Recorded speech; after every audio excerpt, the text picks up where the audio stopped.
Hello and welcome to Middle East Matters. I'm Mariam Saab. Coming up on today's show. Along the shifting front lines of northern Syria, US-backed Kurdish fighters engage extremists in violent clashes as they close in on Raqqa, the Islamic State group's stronghold. Breaking the stained glass ceiling, religious reforms in Egypt officially open the pulpits to female preachers for the first time. And green power is set to light up 5% of Israel. We take a tour of the world's tallest solar tower under construction in the desert. But first, Hamas's struggle is not with Jews, but with occupying Zionist aggressors. That's according to a new political document published by the Palestinian group.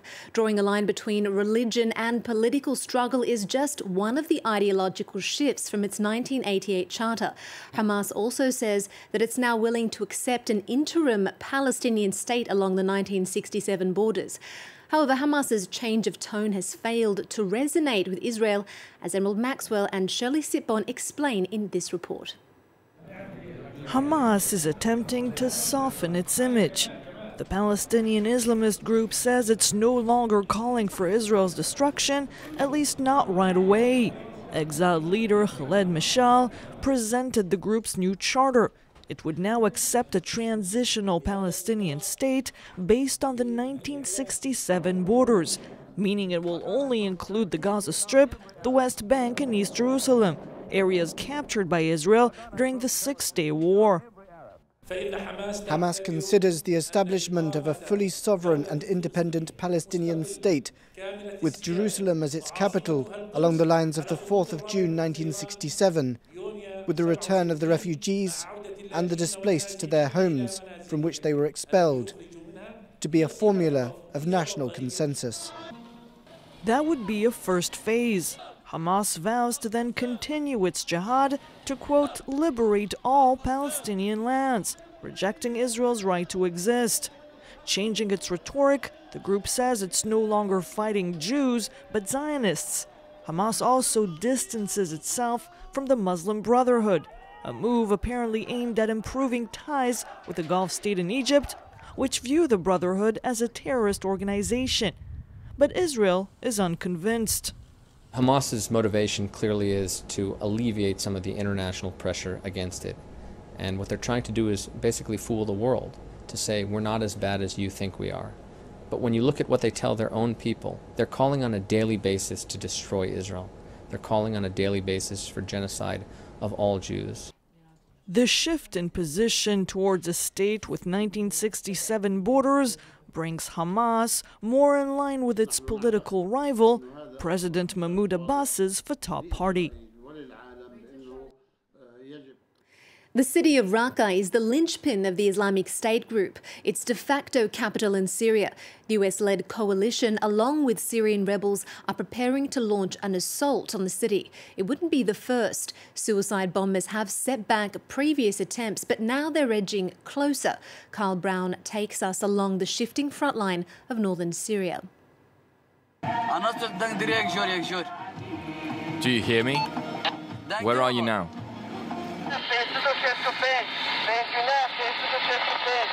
Those are our comrades, giving us their coordinates. The coalition planes are going to strike. The US airstrike is immediate. The Islamic State group's base is destroyed near the road that leads to Raqqa. The Syrian stronghold of the extremists is less than 50 kilometers away. This road is strategically important. It leads to the center of town. They can come from the opposite end or from over here. The other day they tried to attack us with this car, but we killed all three of them inside. These Kurdish fighters belong to the Syrian Democratic Forces, one of the armed groups supported by the US-led coalition.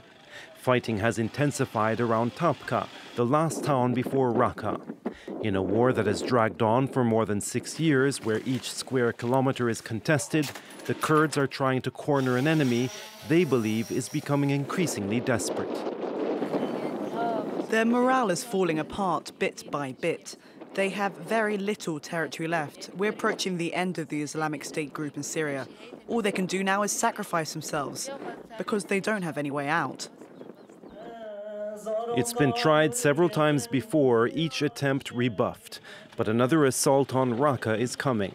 So say the Kurdish fighters who want to finish off the militants and their fundamentalism, once and for all. And moving on to Egypt, where women are breaking the stained glass ceiling with pulpits open to Muslim female preachers. Earlier this year, in a first, the Ministry of Religious Endowments officially appointed 144 female preachers to lecture congregations made up exclusively of women. It's a promising first step, however, there's still a long way to go to achieve gender equality within the country's religious ranks. The Grand Mosque of Tagamo, an upscale area of Cairo. Every Friday, Yuma Abu Nasser comes to teach the faithful. This psychologist turned preacher has been preaching informally for 25 years. But the state has just recognised her work and that of 143 others with the official title of preacher. Her advice focuses on the family. God gave us the chance to wage a holy war. Raising children is an act of jihad. To live is a religious struggle. God didn't make that easy. Meant for my son, how to treat with him when he become married, and how be okay with me. With their newfound nominations, these preachers are better represented in society. But the image they have of women remains very traditional. For Yuma, their place is very much in the role of wife or mother. A sheikh, a man, has no idea about female psychology or a woman's emotions. He doesn't know how she is influenced by the different stages of her life, when she is pregnant, when she gives birth, or when she brings up children. Her mood will be different to that of a man. Who understands that? Another woman. For the authorities, their involvement is to better control religious discourse, and especially to homogenize the preacher's teachings. These preachers are a way for the state to combat extremism. In a changing society, these women also allow us to combat decadent ideas, which can be transmitted from women to their children. Combating decadent ideas and controlling social behaviours is something Yuma focuses on in her lessons. She demonstrates with a game of question and answer. I want to ask a question. What's the difference between a person who is diplomatic and one who is a hypocrite? Sit down. Let me answer her question. That's a holy war with your soul. Before speaking, you need to think and ask yourself if what you're saying is true or not. Don't let words lead you into lies. Egypt's Ministry of Religious Affairs aims to name 2,000 female preachers by the end of 2017. This is a far cry from the 55,000 imams, all of whom are men. While this is unlikely to revolutionize the place of women in society, it's a small step towards legitimizing them in religious spaces.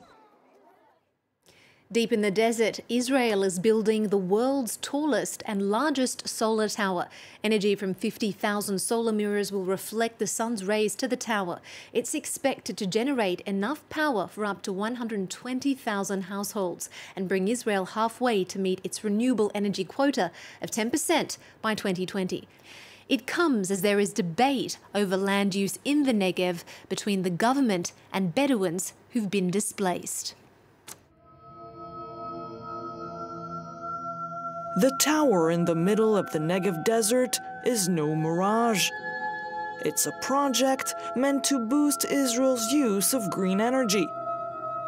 At 250 meters, the solar tower is the tallest in the world. It will provide electricity to 5% of Israel's population, a new type of energy plant with 50,000 panels called heliostats. They may seem to be scattered around, but each one is set up with extreme precision. This is a heliostat. It's made of 4 mirrors. If we don't position these panels precisely, we will have problems. Some of them could remain in the shade or even collide with each other. The principle behind this new technology, capturing sunlight and reflecting it onto the section at the top of the tower. Inside, a water boiler heats up, creating steam to spin a turbine. The heliostats positions are adjusted every 10 seconds.